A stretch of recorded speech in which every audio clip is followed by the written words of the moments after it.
And Craig, the dominance just never stopped. No dip in production. She's dipless. No, her stock is going way up. If you're an investor, invest. Also invest in that young lady right there, Zoe Sadowski-Synnott, who is oozing talent and will be probably Jamie's #1 competitor in this slopestyle final. Yeah, there's no doubt about that. Zoe Sadowski-Synnott already has 2 gold medals in her young X Games career, but there's a look at our Jeep slopestyle course. You saw the start list. Enough talking about it. Let's be about it. Kicking things off, an X Games rookie from Australia, Tess Cody. I'm going to go ahead and maybe controversial take here. She's a dark horse. Research had her on the podium. You've had her on the podium. Yeah. A lot of people are expecting big things from Tess Cody. Let's see if she can perform here today. Now, the format. With the mixture of that and also cleaning up a couple things, he thinks that he can take the top spot. Yeah, this run going a lot more smooth for him. You know, huge no-handed front flip right there. He did a no-footed front flip, and that's where I want to see what the judges are going to do. Are they going to reward something like that compared to a no-handed double backflip? They got a tough job out there. Lining back up for this 75-foot step down with the cliffhanger flip. Can he get into the turn and get under power? Looking like this last one's probably going to count. No. Not going to make it, I don't think. But Not a great gonna run. make it. So that was for the crowd. And it's crazy to hear the crowd going wild over a one-handed hard after everything we just saw. It's kind of cool to see a little mixture. They're fired up down there. We got some hardcore Moto X fans here in Minneapolis. Look at the tuck right here on the front flip and then taking the feet off. Great extension. Like I said, it's so trippy how both their wheels are just locked up right when they take off the ramp. Front flips are gnarly. It's see out of Ty and Chris, Eito and Takeshi, but definitely the line will help. Well, hopefully they're paying attention to how he's using the ramp because, yeah, they've got the amplitude and everything else, but there's a lot of room for creative lines on this ramp, and Anthony Avila coming through with a great line. Looking pleased. Very consistent way to stay on his feet the whole time. So this is the most impressive feature on the ramp, and look at how Anthony uses it. Going over vert, all the way over that hump on the clam shell. And that's not all, right into the extension. Those extensions have minor bold corners, and Anthony Avila not shying away from any of these unique elements here on this vert ramp. At 85, that bumps him into first place. Martin has got so many tricks, but he's nervous. He said, yeah, I've been learning one new trick after the next, but I never really focused on putting together a line. I've got to figure out how to get them all in. I don't know when I go off the knuckle. Look up, grab it, and tweak it. Basically, it all happens so fast. Like, the second I kick my legs out, too, that's what sets the rotation. And I'm kind of like in a free fall. I'm not doing anything to really manipulate it, except for the method. I think the method's like the biggest part. Because I think that changes the axis. And then boom. Mellow landing on my feet, but the crowd loved it, so it was sick. Got good feedback. Alright, here's the second run.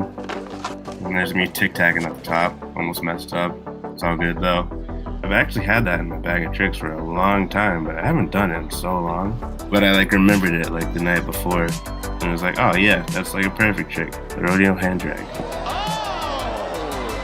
For this one, actually a really big part of it is the setup turn. So you gotta be really good on your toes, because for the rodeo, I need some amplitude. So I'm gonna rock off. Years Australians have been dominant, including 2016, the full podium sweep by Australian riders. Now we're here, we're on home soil. Let's hope the guys can get it done with these conditions. It's gonna be an awesome contest. I just can't wait to watch. We have 10 of the best riders on the entire planet getting in the practice quickly. They haven't had a lot of time out here on this course. Rain, a huge concern, delayed the construction of this course all week long, but still the heaviest of hitters out here today, including Josh Sheehan, who just missed the podium at X Games Minneapolis earlier this summer. Yeah, it's so crazy to think Sheeny, he's won this event before. He rides so well there with the double flip no-hander. He got 4th in freestyle and best trick at Minneapolis with tricks like that. A 4th place, can you believe it? So, I mean, he wants to make redemption, but the next guy we've got, Thomas Pages from France. Another crazy fact about Thomas, 33 years old, he won his first gold medal in freestyle. He's flip, but now it's fakie-to-fakie 5 on backside, and the heel flip, front side cab, and Bucky missed just there.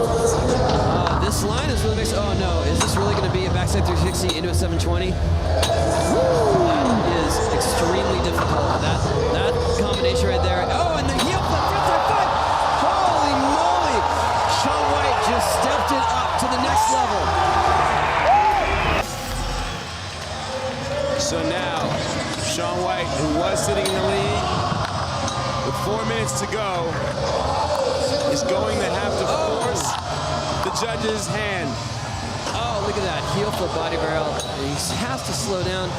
Very few guys feel the need to slow down. Oh, look at that heel flip fakie. And fakie-to-fakie 540, front side fakie-to-fakie. No, 720. He looks like he's deciding that at the last minute. It really doesn't look like he's not too swaggy.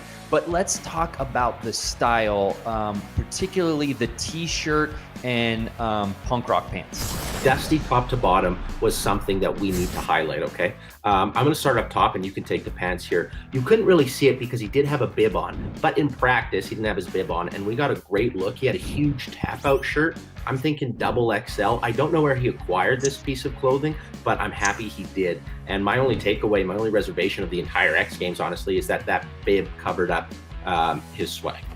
He's the type of 17-year-old that if he rolled up to either one of our homes when we were 17, guarantee my parents would be like, "You're not hanging out with him."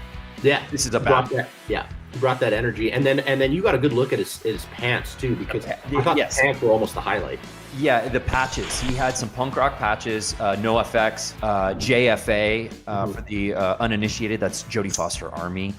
Some pretty hardcore stuff on there.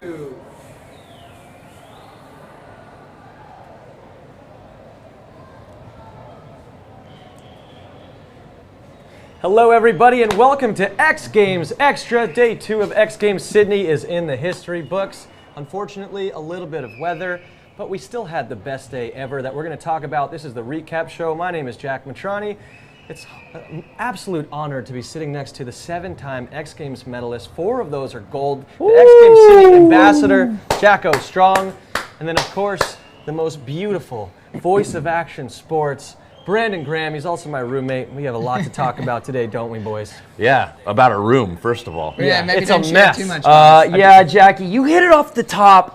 Probably tough to tell now because it's somewhat slowing down, but we had a torrential downpour, lightning striking. Really, 30 seconds into the call, we had Moto X doubles, which was a never before.